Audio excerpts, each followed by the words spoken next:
আজকে দোকানে অনেক সামান পাওয়া গেল। হ্যালো এভরিওয়ান, গুড মর্নিং, আর সাথে সবাইকে হ্যাপি বিশ্বকর্মা পূজা। এখন সকাল 7টা মতো বাজে। চলে আসলাম উপরের ঘরের জানলাগুলো খুলে দিতে। সকাল সকাল চারিদিকটা রোদে ঝলমল করছে, তাই ভাবলাম জানলাগুলো খুলে দিই। দুদিন ধরে বৃষ্টি হওয়াতে ঘরগুলো কেমন ভিজে ভিজে লাগছিল। তারপরে আমি বিছানাটা পরিষ্কার করে চলে আসলাম একবারে নিচের রুমে। আর ওদিকে যেহেতু ঘর ভাঙার কাজটা হচ্ছে না, তো আজকে জানলাগুলো আমি খুলেই রাখলাম। জানলাগুলো খোলার পর আমি কিচেনের সাইডের দরজাটাও খুলে দিলাম। দরজাটা খুলে আমি চলে আসলাম মেশিনটাকে পরিষ্কার করে নিতে। এটা আমার সেলাই মেশিন। এই মেশিনটাও আমার সাথে বেশ কয়েক জায়গায় ঘুরেছে।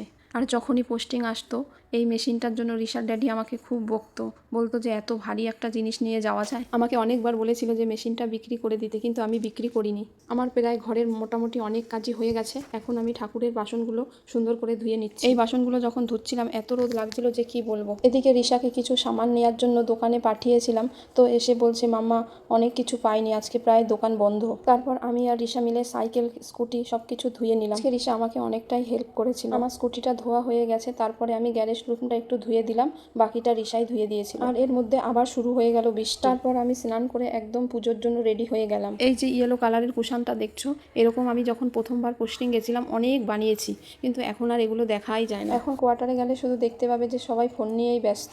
এখন আর এইসব সেলাই বিলাই কেউ করে না। আর আমার কাছে যেহেতু বিশ্বকর্মা ঠাকুরের ছবি ছিল না, তাই ফোন থেকে একটা ছবি বার করে সেটাকেই পুজো করে নিলাম। আর আমার শাড়ি পরা দেখে আমার মাম্মা বারবার এসে জিজ্ঞাসা করছে, মা তুমি কোথায় যাবা, মা তুমি কোথায় যাবা। আমি যখন সাইকেলগুলোকে পুজো করছি তখন আমার মেয়েরা বলছে মাম্মা আমারটা আগে, ও বলছে মাম্মা আমারটা আগে করো। কারটা আগে করবো বুঝতে পারছি না, যারটা আগে করবো সে খুশি, আর যারটা করবো না সে রেগে যাবে। আমার মাম্মা বলবে মাম্মা আমি তোমার সাথে কথা বলবো না, তুমি আমারটা আগে করো না। রিশা মাঝে মাঝে বলছে মাম্মা একটু দাঁড়াও একটা ছবি তুলি, মাম্মা একটু দাঁড়াও একটা ছবি তুলি। আর তোমরা কারা কারা আজকে বিশ্বকর্মা পুজো করলে অবশ্যই কমেন্ট করে জানিও। আজকে মনে হচ্ছে আমার মাম্মা আর আমার সাথে কথা বলবে না, কারণ আমি ওরটা আগে করিনি, রিশার সাইকেলটা আগে পুজো করে ফেলে। আজকে পুজোটা করতে করতে আমার ছোটোবেলার কথা মনে পড়ে গেল।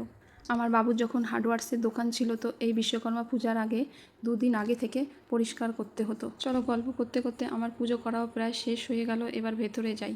আজকের ভিডিওটা আমি এখানেই শেষ করলাম। তোমাদের যদি ভালো লাগে থাকে অবশ্যই একটা লাইক করে আমার পাশে থেকো। বাই।